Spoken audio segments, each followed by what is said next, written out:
Today, we're diving into the really tragic and, frankly, perplexing case of Leon Harrison Jr. He was a young father in Georgetown, South Carolina, whose disappearance completely unraveled a dark, dark family secret. So that's a chilling thing to hear, right? It's from a jailhouse confession. But to really get the full impact of that statement, we've got to go back to the beginning, back to when a loving father just vanished. So this all kicked off in early 2019. A family starts to get worried, and that concern triggers a massive investigation. This was a man who was the absolute center of his kids' world, and he just suddenly and totally went silent. And right away, the mother of his children, Brittany Green, she knew something was seriously wrong. See, Leon called his kids every single night. It was their thing, never missed it. But then, days went by, nothing. This wasn't just weird for him, it was completely out of character. Now, you might be thinking, maybe he just lost his phone. And yeah, friends said that happened from time to time. But for 2 full weeks, complete silence, for a guy this devoted to his kids, that wasn't just a red flag. It was a giant blaring siren that something was terribly wrong. Well, that search for a missing person, it was about to take an absolutely horrifying turn. The question wasn't, where is Leon anymore? It was, who did this to him? Just hours, literally hours after he was reported missing, a call comes in. Authorities head to the Black River, and what they pull from the water is, there's no question, it's a homicide. The body's hands and ankles are bound with speaker wires. I mean, that's a brutal, clear sign of foul play. The only problem was, because of decomposition, they couldn't be 100% sure it was Leon just by looking. So how did they know for sure? A piece of body art. A very specific tattoo he had, a tribute to his mother.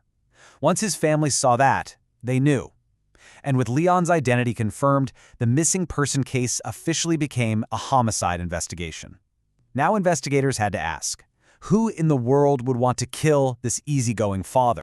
Well, investigators started digging, and they quickly found out that Leon's personal life was, let's just say it was complicated. There were some serious emotional conflicts that gave them a few different directions to look into. At the heart of it all was a very messy romantic situation. Leon was married to his wife, Taish, but they were separated.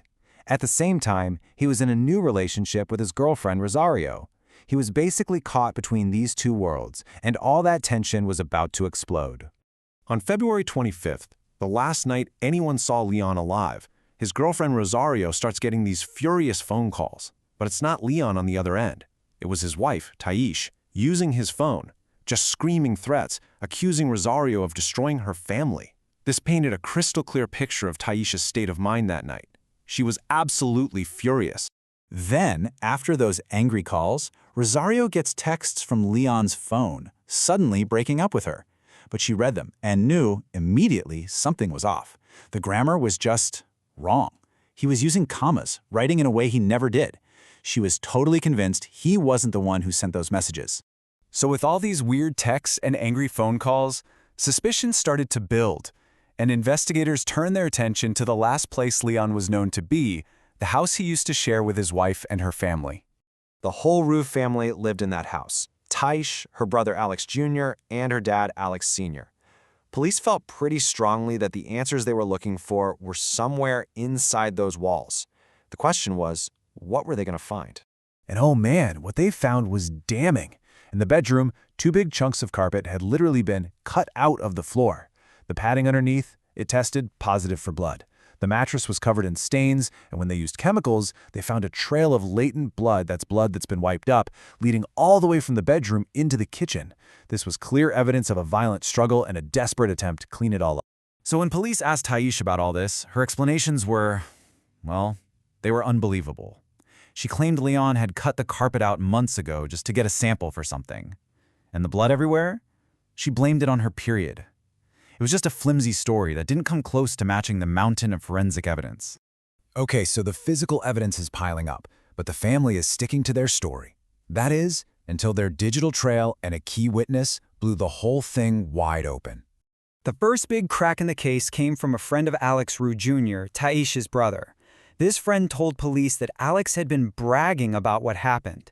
He was ranting about how Leon cheated on his sister and gave her a disease. And then he said, chillingly, that he took him for a little ride and that they all knew what happened. And if that wasn't enough, the cell phone data basically told the whole story of that night. It starts with Taish luring Leon over with a romantic text.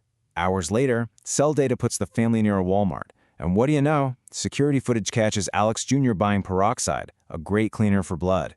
Then, around 2 a.m., all three of their phones, Taish's, Alex Jr.'s, and their dad's, all turn off at the exact same time. That's not a coincidence. That is a coordinated cover-up. So at this point, you've got forensic evidence, digital evidence, and a witness. A mountain of it. But the final nail in the coffin, that came from behind bars. And there it is again, that quote from the beginning. While he's locked up waiting for trial, Alex Jr. just couldn't keep his mouth shut.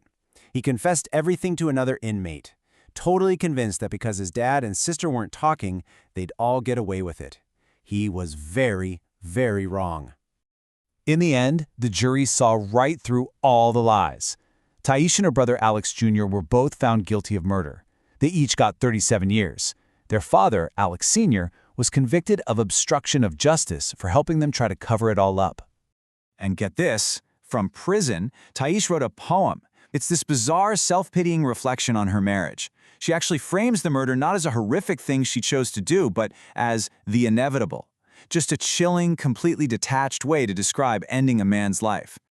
You know, even though the case is legally closed and the people responsible are locked away, the full truth is still hidden.